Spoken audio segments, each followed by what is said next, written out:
This is a global issue, looking at a decision that we've taken in the United Kingdom to exit from the Union of European countries that's created a union of 28 countries, forged a peace for several decades now in continental Europe.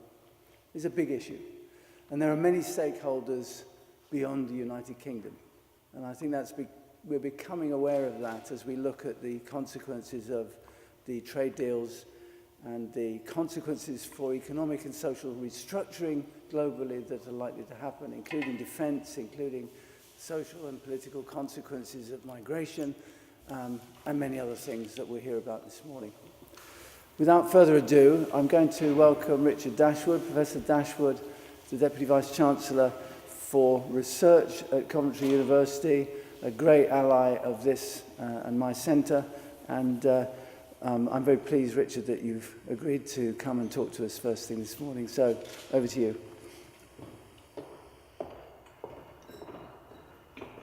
Right, well, firstly, thank you, Mike, for the introduction, and welcome all of you to Coventry University, and of course to Rising 16. I've already heard, both yesterday and this morning, some great reviews of what's been going on already this year, and some stories about how some of the talks have tugged on the emotions of the audience. Unfortunately, I'm an engineer. And unfortunately, I'm going to apologise now. This is a very brutal talk, not an emotional talk, but maybe bits of it maybe to me. Anyway, I've been asked to kick off this morning with a few words about Coventry's research strategy, and then to start the morning's conversation on Brexit with some thoughts about the potential fallout for the UK HE sector.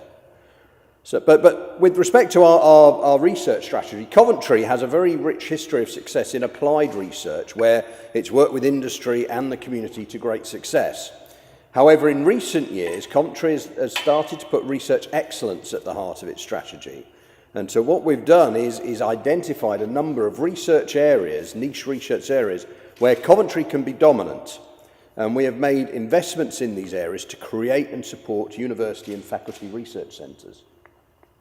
And we currently have 11 of these centres covering disparate areas such as dance at the one end to maybe mobility and transport at the other end. And the Centre for Trust, Peace and Social Relationships, which of course has organised this event, is one of our flagship centres and typifies what we're trying to do. This centre, like many of our other centres, brings together a number of academics from a variety of disciplines to achieve critical mass and deliver a coherent research portfolio which engages with the community it serves. In all our centres, we've identified a strong, credible leader who has a clear focus and strategy, and which, obviously, for TPSR is our own Professor Mike Hardy. For each of the centres, we've created an environment that's conducive to research excellence, where the academic staff, the research staff, professional services staff, research students are all co-located. And key to the success of the centres is to achieve global recognition and global reach through world-class publications and international collaborations. So our new strategy is about 2 years old, and we have some very stretching performance indicators to reach by 2021. But we believe we're moving in the right direction, and we've already seen 30% improvement in some of our KPIs. However, and this is a big however, when this research strategy was brought together and written, access to European funding and European academic and research staff was a given. I arrived 6 months ago at Coventry when the UK was firmly part of the European Union and the USA were about to elect their first female president. How much has changed in 6 months? Whilst the dust settles on the US election and the ramifications of a Trump presidency for the rest of the world are still being debated, it is a certainty that Brexit has the potential to be disastrous for the UK higher education sector. And the implications for the post-92 university and, of course, Coventry University, particularly so. The UK higher education sector is dependent on Europe for its research mission, both in terms of funding, but also in terms of staff. 15%, just short of £1 billion, of the sector's research income comes from European funding sources, and we're rather good at getting it. The UK takes 16% of the total European funding pot at the moment, second only to Germany, which is at 17%. 18% of our academic staff, 27% of our research assistants, and 11% of our postgraduate research students in the sector come from Europe. In fact, 40% of new academic posts in the UK in the period of 2004 to 2014 were from Europe. This is a big deal. Things get worse when you look at the post-92 universities, like ourselves. For the universities in the University Alliance, the mission group for a number of post-92s, including Coventry, European research funding accounts for 25% of the research income. And we manage 1/5 of the sector's total European structural funding, which is another big pot of money. And if you're a researcher in the arts, humanities, or social sciences, the situation is potentially worse, still, as these sectors receive an even greater proportion of their funding from European sources. In the case of humanities in the sector, that's 25%. But what happens when we leave Europe? Even if we're not locked out of the European funding, we're very unlikely to ever see the current levels of funding ever again. And if we are locked out of funding, we certainly will never see the current levels of funding being replaced from domestic sources. However, to me, it's not just about the money. Despite all its faults, and there are many, European funding is still the only substantial source of multilateral collaborative research funding. How do we solve the global challenges of tomorrow if we take an isolationist stance towards research funding? I've been employed in university research for over a quarter of a century, and in all of that time I've been in receipt of a continuous source of European funding, whether that be through framework programs, cost actions, Marie Curie, European Regional Development Funds, etc. And my early experiences of collaborative R&D were in a European context. It enabled me to achieve so much more and to learn so much more than I could ever have done on domestic funding alone. It enabled me to collaborate widely across Europe, not only with the leading academics, but also leading companies. For example, in one project, I was collaborating with aircraft manufacturers from the UK, France, Germany, and Italy, and that was in a single project. And whilst I identify myself as British and proud to be British, I've always also been proud to be part of that European research community. But even then, research funding is not part of the story. Our government has taken the referendum as a mandate to close our borders, not only to economic migrants, but also to wealthy and well-educated inward investing students. Coventry University is the 4th largest recruiter of overseas students in the UK, with just over 9,000 students. And these students represent a significant part of our student body. These students pay the same, if not, and in most cases more than our UK students, effectively providing a subsidy. Furthermore, they spend significant money in the local community, with each student spending in order of £60,000 to £100,000 during their studies. This is a great export for the UK, where we have niche dominance, and yet the government is looking to restrict overseas student numbers in order to reduce migration. This is despite the fact that these students are normally healthy, single, and unlikely to overstay. And if they do stay with us, they go into highly skilled jobs where we have an acknowledged skills shortage. And we must not forget about our European workforce as well. There are no guarantees that these people that already work in our higher education system will be allowed to stay in a post-Brexit era. Whatever does happen, the uncertainty in rhetoric is causing issues, as has been widely publicised, such as UK researchers being excluded from European research proposals and European candidates turning down academic posts, just to name but a few. So I guess I'm what they call a brim owner, but it's hard not to be when you see a thriving industry like the UK higher education sector, which I've worked for all my life, being put to unnecessary risk like this. But there are positives, I hope, and pray. There is the economic argument. We are a great trading nation, historically. And alone, not part of Europe, we can strike better trade deals with the rest of the world. And as a result, the UK economy will flourish. And of course, a flourishing economy will only benefit the sector. Hopefully, the UK funding bodies can use Brexit as an opportunity to develop more globally focused, collaborative research funding, giving us the opportunity to conduct research with the best academics in the world, irrespective of where they work. And I'm sure we will see an increase in UK universities' satellite operations around the world, both inside and outside Europe, delivering more teaching and research. And we will take the lead in developing more distance learning provision. I know that UK universities are not ready to throw in the towel on this one. We are an entrepreneurial and intelligent organisations, and we will adapt and continue to dominate the international higher education sector in both education and research, whatever the challenges put in front of us. So I will stop there and hand over to the esteemed panel for a very interesting, hopefully, discussion. Thank you very much.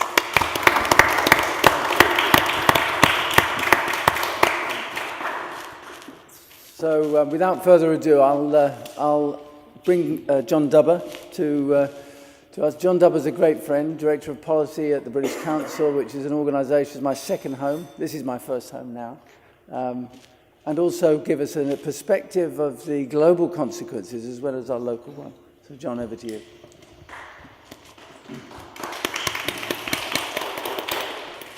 Thank you very much, and good morning, everybody, and thanks for joining us at such an early time after what was a late night for many people last night. Now, when Boris Johnson gave his speech to the Conservative Party conference this year, he finished with a quote from Winston Churchill, who, on the steps of Harvard University in 1943, said that empires of the future will be empires of the mind. And the reason that he used that quote was to illustrate the growing recognition that soft power and the UK's soft influence in the world is a growing and important force in international relations. And he went as far as to describe the UK as what he said was a soft power superpower. And he did that with good reason. The UK has almost unrivaled strengths in our great higher education sector, in our cultural institutions. Our great writers, artists and scientists are known the world over. Our sporting clubs and achievements, the English language itself. We have a huge number of great assets that help us be a respected and influential nation around the world. And these things matter because they build relationships and connections for us with the countries that we most need our influence with. They promote trade and investment. And there was a recent study by the University of California that showed a statistical link between increases in soft power and increases in international trade. And these things can also be really important in tackling the underlying causes of conflict around the world. Now, soft power is going to be particularly important to us as providing a successful backdrop to our negotiations with our EU partners on leaving the European Union. And it will also be very important in creating the conditions in which we can strike future trade agreements with countries around the world.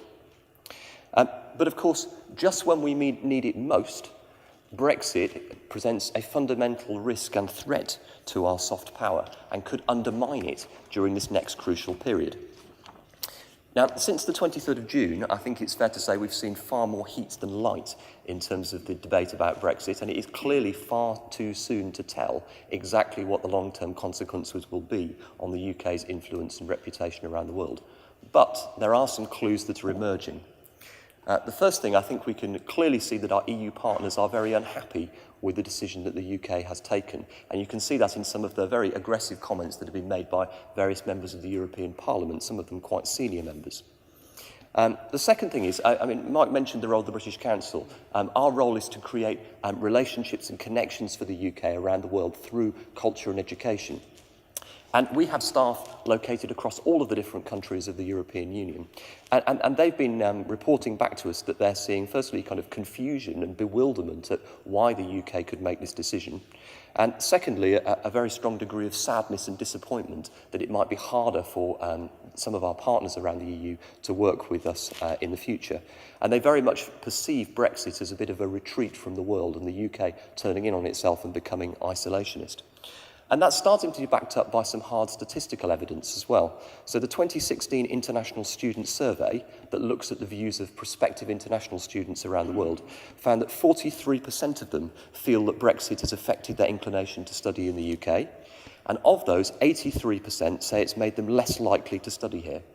Then if you just very crudely apply that to the existing levels of student numbers, it could mean that up to 100,000 students could be at risk of deciding not to study in British universities in the future. And that would have a cost in lost fee income from non-EU countries alone of up to £690 million a year into the UK economy. Not to mention the very significant long-term loss of influence that we currently gain from students coming and spending a year living in our communities.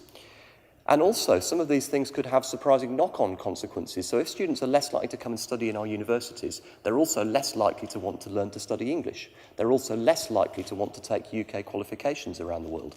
And not many people realise this, but the students taking English language or taking UK qualifications pays for much of the UK's work to promote its culture and education globally. So that would undermine a key income stream that supports these areas.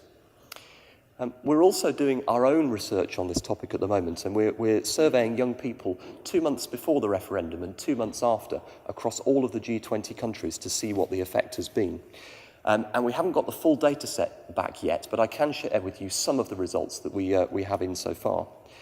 And I think the first thing to say is that the world has clearly noticed the UK's decision. So across the EU countries where we have results so far, 90% of people have noticed that the outcome of the referendum. And even as far away as China, 74% of young people that we surveyed were aware of the outcome of the referendum. The second thing is that many of those people, very many of those people, think the UK's already left the European Union. Never mind the 2 years or so of negotiation that there's going to be. They think we've gone already. And as a result of these things, we're seeing falls in the number of young people interested in studying in the UK, but also falls in the number of people interested in visiting as tourists or engaging with the UK in a whole number of other ways through culture or education. Now, as I say, this is incomplete data. It's a single snapshot, and perceptions can be very volatile and can change with the next news cycle. So we need to be careful about reading too much into it. But I think there can be little doubt that the UK's soft power has certainly taken a hit, at least in the short term. But my message today isn't just doom and gloom. The UK's soft power is deep and resilient and has been built up over many, many, many years through institutions that have a high degree of independence from the political process, be that our judiciary, be it our universities, our cultural institutions. Many of these things are not dependent on short-term political changes. And Brexit could bring some opportunities as well as the risks. But I think we're in an absolutely crucial period over the next few years, and much will depend on the way in which we conduct our departure from the European Union. So far, there's been a huge discussion about whether we want a hard Brexit or a soft Brexit. That seems to be the mantra in the media. What I want to say today is I think we need an open Brexit. And by that, I mean one that protects continuing ease of movement for students, academics, creative professionals, and which enables continuing cultural, scientific and educational partnerships between the UK and other countries.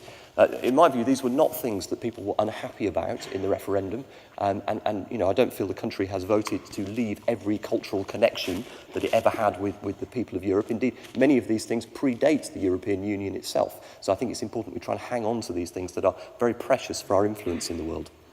And issues like migration, single market access, and participation in the research programmes that Richard was telling us about a minute ago need to be settled in a balanced way that protects long-term UK competitiveness. And some of these programmes are actually open to people who are not full members of the European Union. Erasmus, Horizon 2020, there are ways of staying within certainly elements of those programmes from outside the European Union. And also there are things like the European Space Agency or CERN, which are not actually run by the European Union itself. They're pan-European projects, but not European Union projects.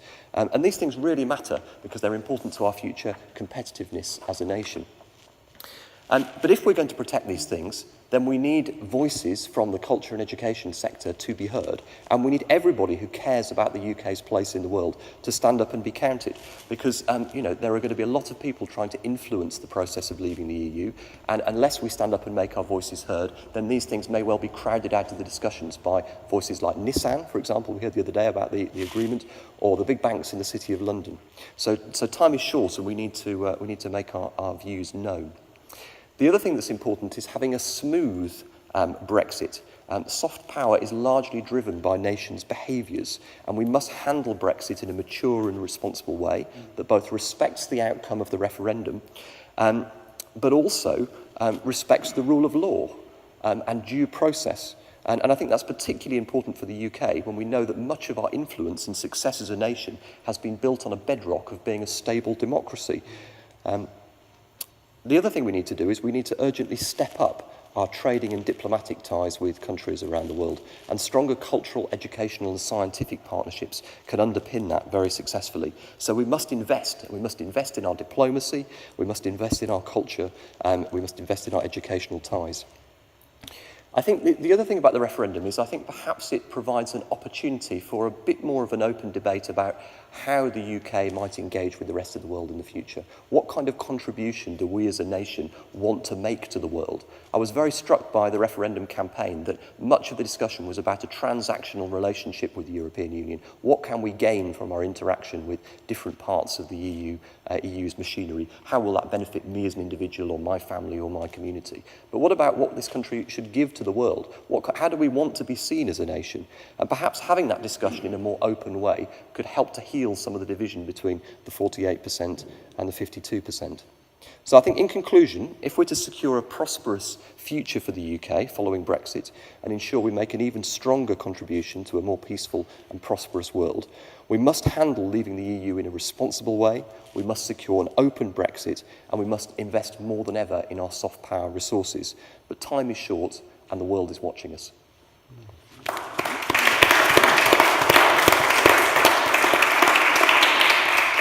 Many thanks, John. There's two stunning keynotes to kick us off then. I'm going to hand straight to Siobhan Morrin from Newsweek, who's going to then engage in a panel discussion. Over to you, Siobhan. Great, thank you. So on our panel, we're going to have Matt Proctor from, he's a professor of political science at Coventry University, and next to me, Mary Jevsky, who's a journalist at The Guardian and The Independent. So I think, Mary, if you'd like to start with your comments on what we've heard. Okay. Now, I've got some comments which dovetail very well with what John Dubber has just been talking about. And maybe one supplementary comment which I hope won't be taken amiss in this audience, but maybe will spike a bit of a discussion. The first comment I have is that I think of the soft power that the UK undoubtedly has, we have to ask how much of this will actually survive Brexit and how much of it maybe will be lost. And I tend to think, probably with you, that more of it will be kept than will be lost, because so many of these things, the English language, the accessibility of the culture, the sort of flexibility of British society as it's developed, its openness and its tolerance for all the things that we've seen over the last couple of months. Nonetheless, I think those are huge assets and they'll survive. But if we look at what might change, people have been talking about sort of inward looking, but I think that is in a way to misinterpret, maybe, or to overgeneralise what the Brexit vote actually came from. And I think it's very easy to say it came from a sort of imperial nostalgia, that Britain can go it alone, that we sort of belong in a different age, we don't belong in Europe. And I'm not sure that that's entirely where it came from. I think it came from that to some degree. But I also think it came from somewhere else, and somewhere quite opposite, which was that the feeling that after the financial crisis, after Iraq, that really Britain was trying to extend itself, and, as they say, punch above its weight, and that there was a consensus in the UK, really, that we didn't particularly want to punch above our weight. We had enough, really, of being out there trying to be a big country. Yet, at the same time, people weren't that particular constituency wasn't ready to take its place in Europe, in the European Union. Nonetheless, I think there is an argument for saying that one part of Brexit was actually to do with Britain taking a smaller place in the world rather than a bigger place. The second thing, I suppose I would say, is that the reputation of Britain for solidity, for the rule of law, for respect for institutions. You know, I agree absolutely, and I agree too that those are some of the things which are most at risk from what's going on now. You know, I'm sure I wasn't alone to watch the referendum process, and the day after to feel that everything was in complete flux in the UK, that basically we had no government. The question of the courts, the question of the basic institutions that make up the United Kingdom, the possibility of separation from Scotland, the doubts that there were about Ireland in the wake of the vote, all those things were in flux. And even though there was quite what looked like a smooth transition, the process that's now going through the courts, where essentially the legislature is pitched against the Crown, you know, this is actually an extraordinarily high-level discussion about the identity of the UK. And one of the things I sort of hope is that maybe these Supreme Court proceedings, both the arguments and then the judgment, will actually be shown live on television and transmitted all over the schools and possibly all over the world, because I think this is, I mean, it's something of huge importance. The third thing I wanted to say, which is a footnote and which may not go down terribly well, but I do think that in the world of higher education, yes, it's a hugely successful British export.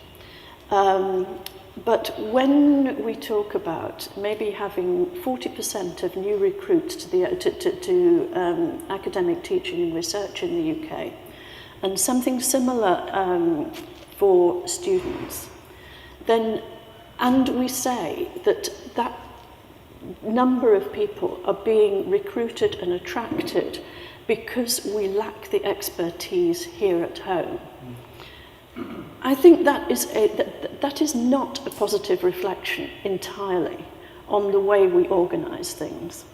And if there is a bit of a rebalancing, if there are fewer university promotions people travelling to China and Singapore and India and Australia recruiting students for our universities, and instead are going to look at the schooling that doesn't equip people to get into higher education in the UK in sufficient numbers for the modern world, then I think maybe a small degree of rebalancing is in order here.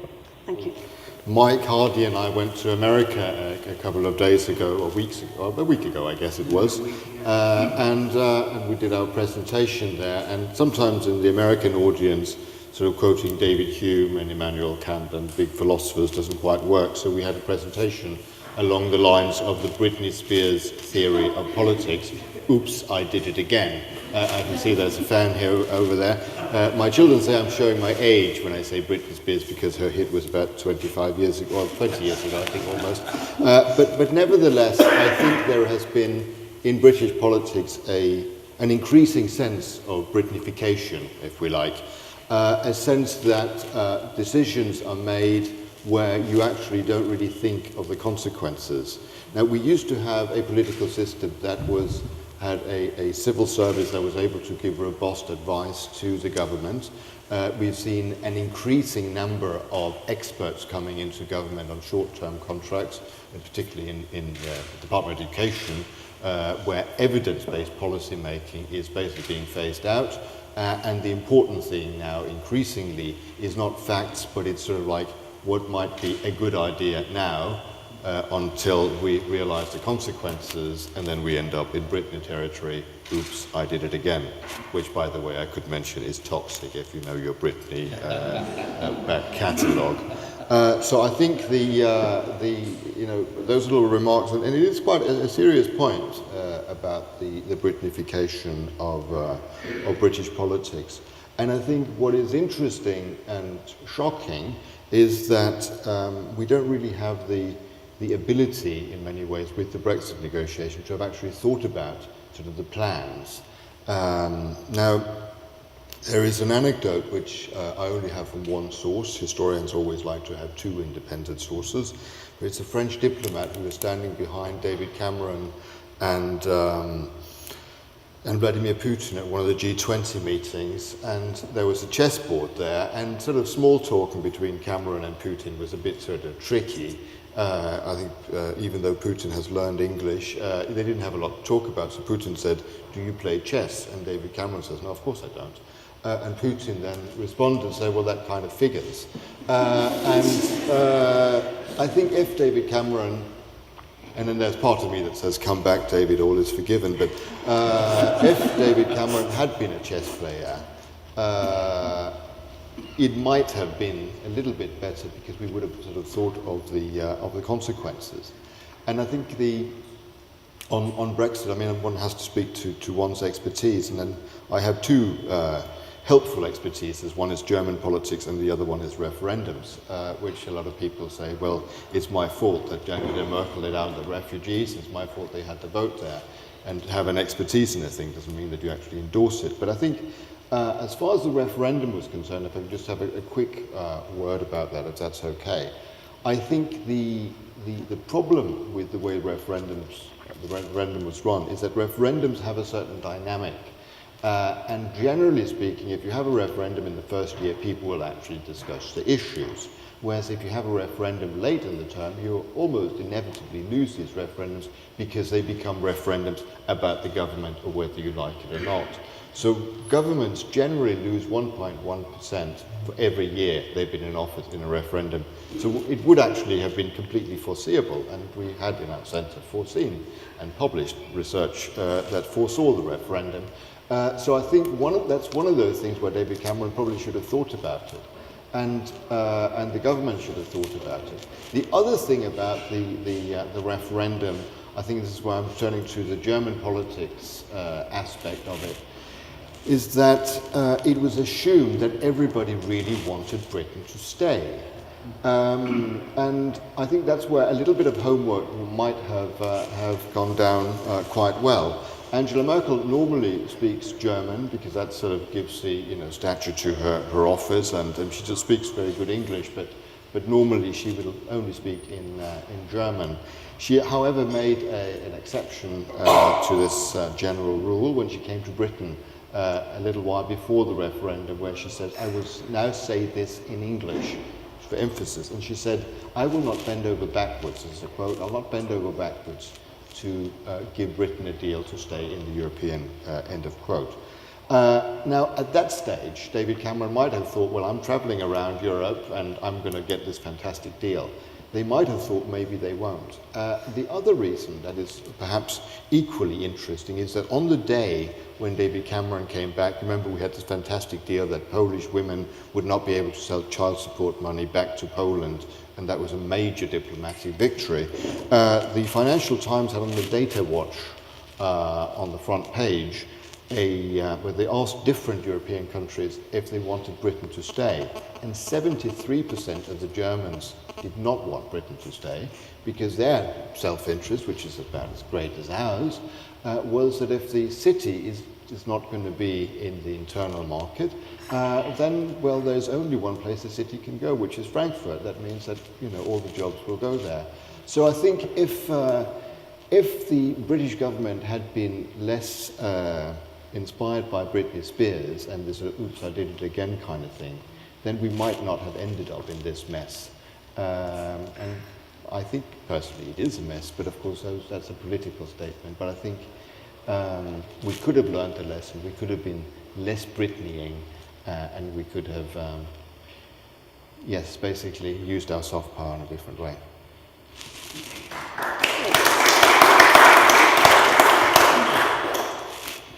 I think from what interests me from Mary, you made a point about perhaps it wasn't to become bigger in the world, but actually smaller. But I wondered how you felt about how successful the slogan "Take Back Control" was, because I think this is obviously a key thing that won it, and yet it's quite isolationist, yet it suggests they wanted more power. The people who wrote it obviously leave, sorry. And how do you see that tallying with people perhaps wanting to be a smaller world power? I think because take back control was as much about being inward-looking as being outward-looking. That taking back control, I think, this may be wrong, but I think in many people's minds in voting, that the appeal of it for people inclined to vote for Brexit was that it was taking back control of the UK's borders, and therefore it was as much about keeping people out as letting people in and determining who would actually be allowed to come in. So I don't think it was, I think it really was about, as much about putting up the barricades as it was looking outward. Yeah. I think the take back control, and also I want my country back, which was the other variety of that, was in a way a brilliant strategic rallying call. The referendum was, everybody expected it to be an economic argument. And the problem about economic argument is that it always becomes about self-interest, and you can always have an economic expert who can do that. And the government, one of the things that's interesting about, again, the way the campaign was run, was that they, after the second week of the referendum campaign, when they realised that things weren't quite going so smoothly, George Osborne came up with the idea that they would publish a document about all the economic consequences. And they did publish that document. They have econometric calculations.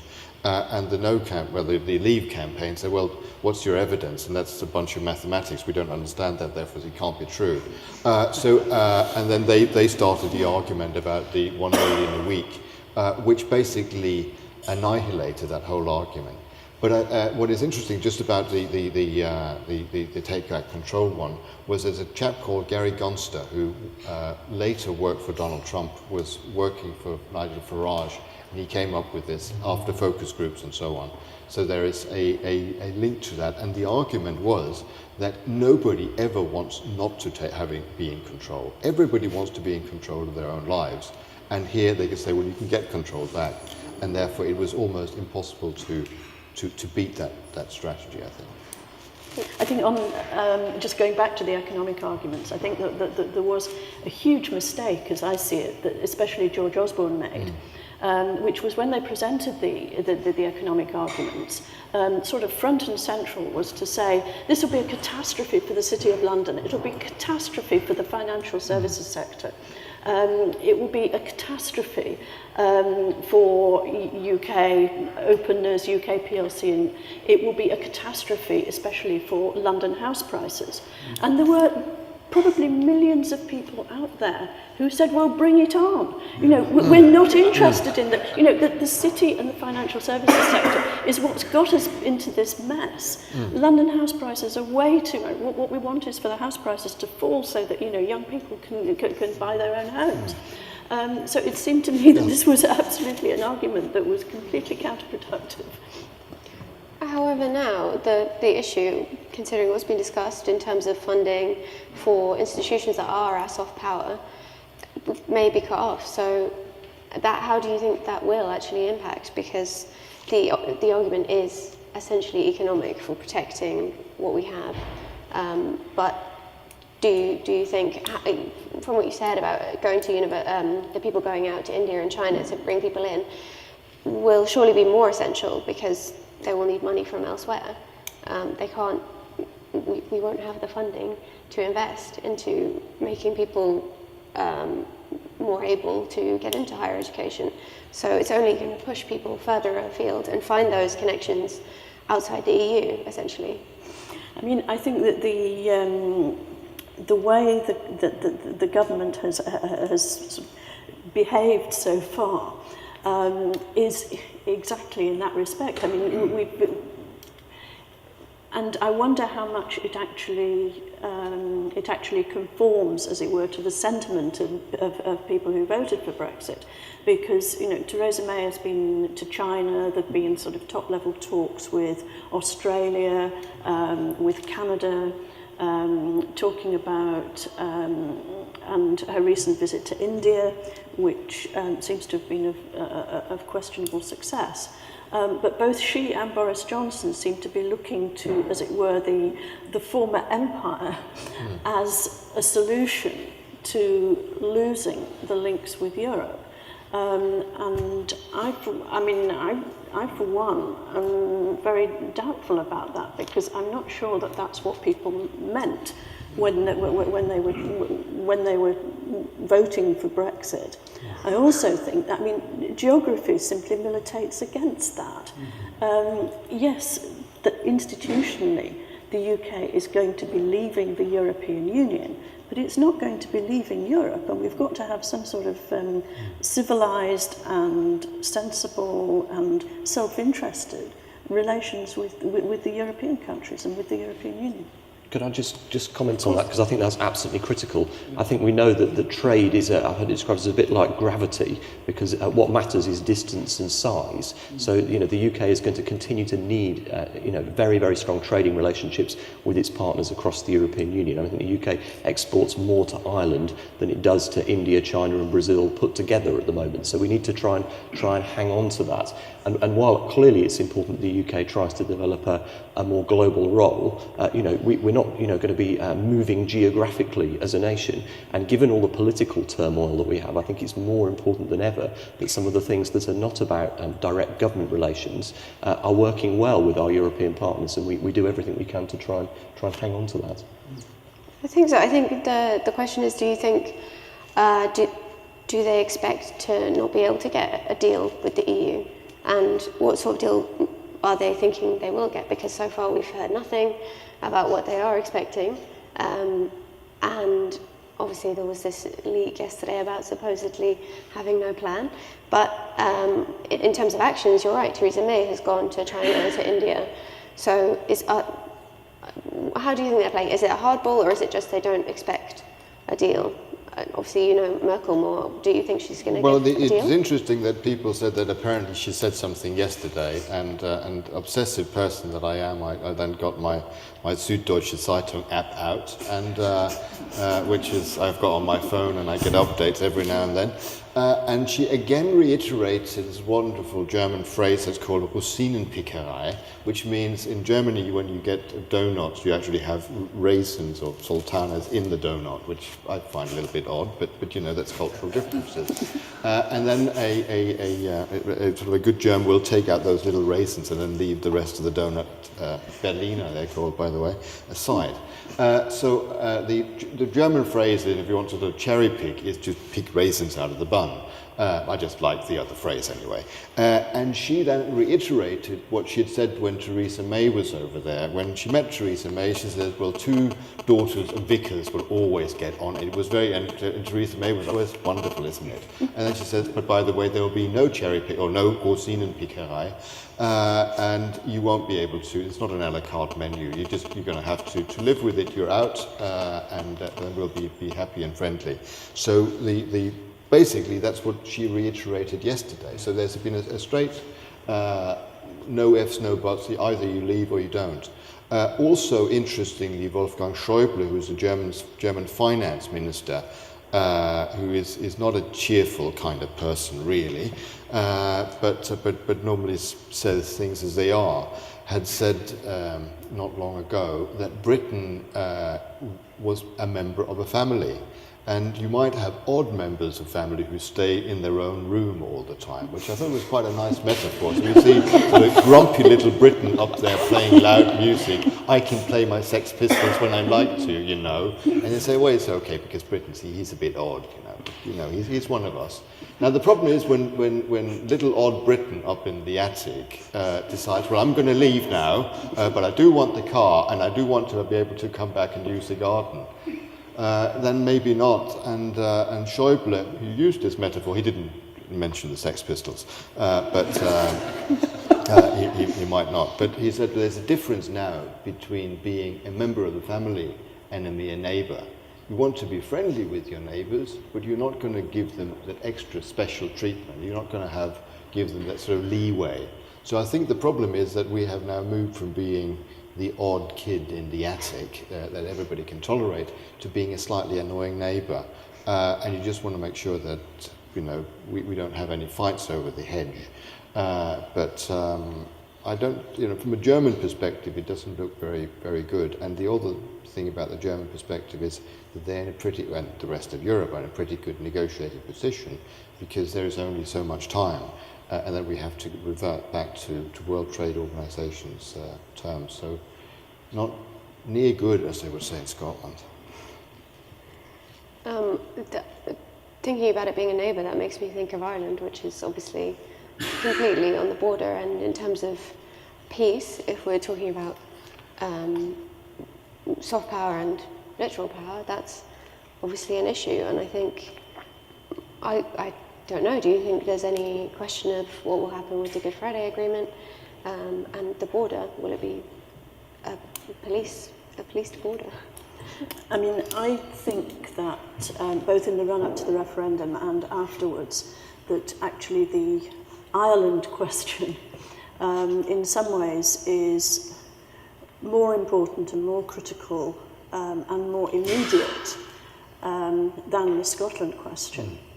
Because the logical consequence of the UK leaving the European Union is that there should be a hard border reinstated between Northern Ireland and the Republic.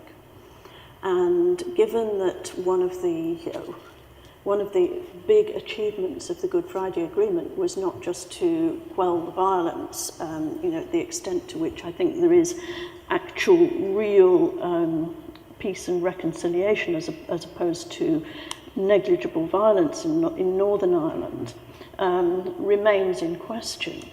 But the success of the Good Friday Agreement has really been the reconciliation between the UK and the Republic of Ireland, and it seems to me that that is what's called into question. Now, you know, if I were a really bold politician, and if I was on one or other side of the Irish border, which fortunately I'm not, I would actually be arguing that now is the time to argue for a united Ireland. Now that might cause even more ructions than either establishing a border or fudging the border issue. But I think that given that I think the majority in Northern Ireland in the referendum was actually to stay, that you could argue that now is the time to look at that. But of course that means unravelling so much. It risks going back to a much less peaceful past. So I don't know, but that, I mean, you know, that's the end objective that I would be looking at. Obviously, yeah, sorry. I was going to say, I mean, I think it just highlights, doesn't it, the sheer complexity of this process that we're embarked on.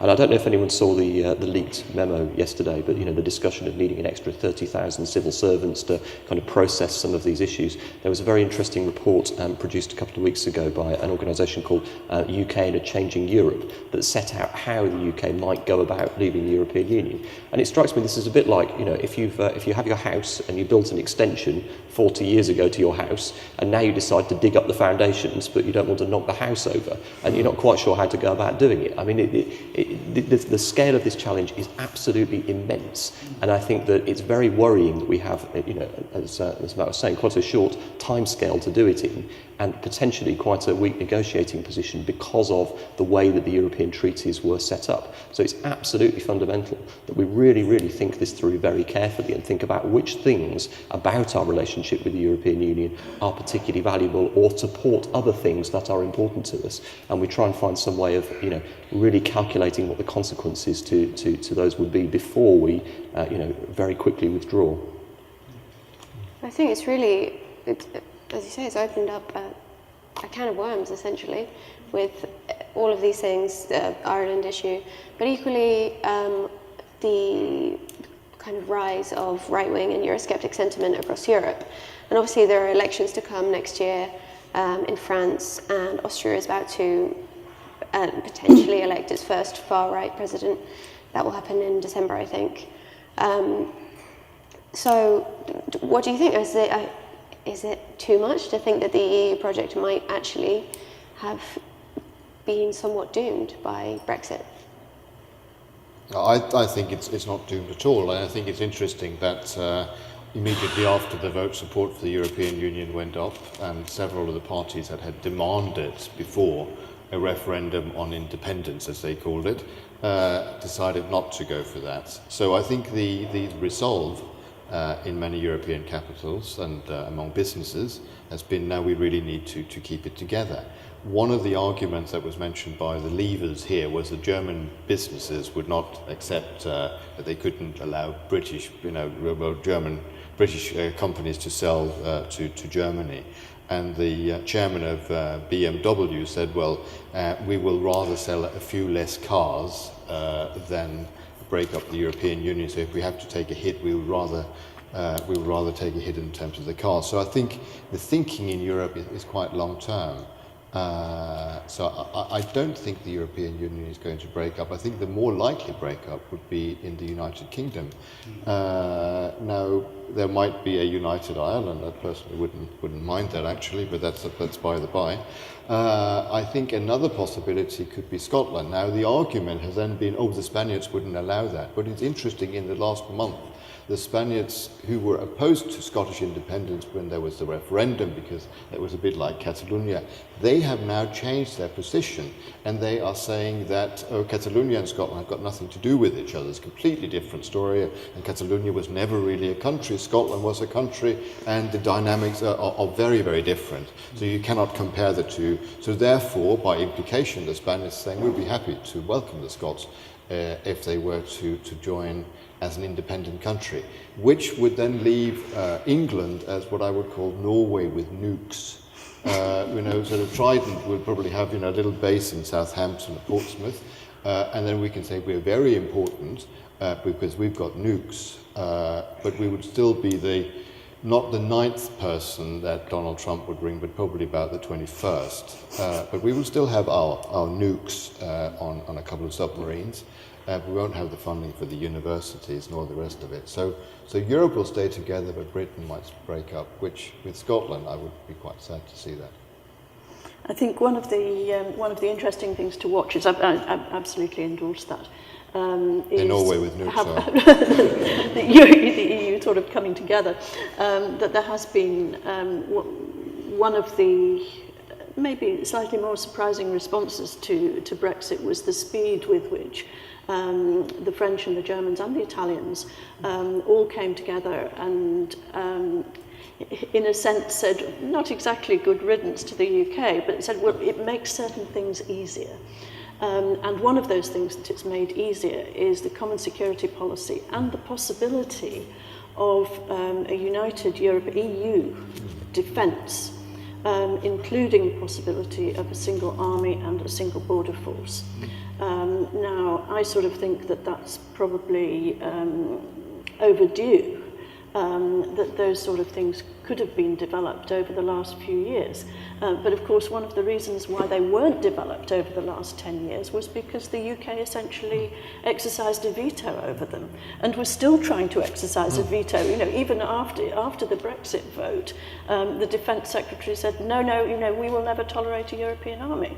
To which the Germans said, well, actually, it's nothing to do with you anymore.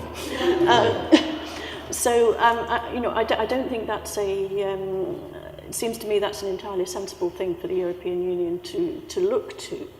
The slight problem there is that the very countries which in a way stand to benefit from a more coordinated defence policy, a European-based defence policy, which are, as it were, the new Europeans, the East and Central Europeans, they're the ones that maybe have more misgivings about European defence, because they see the Atlantic Alliance as their absolute guarantee, and they see Russia as the big enemy to the east.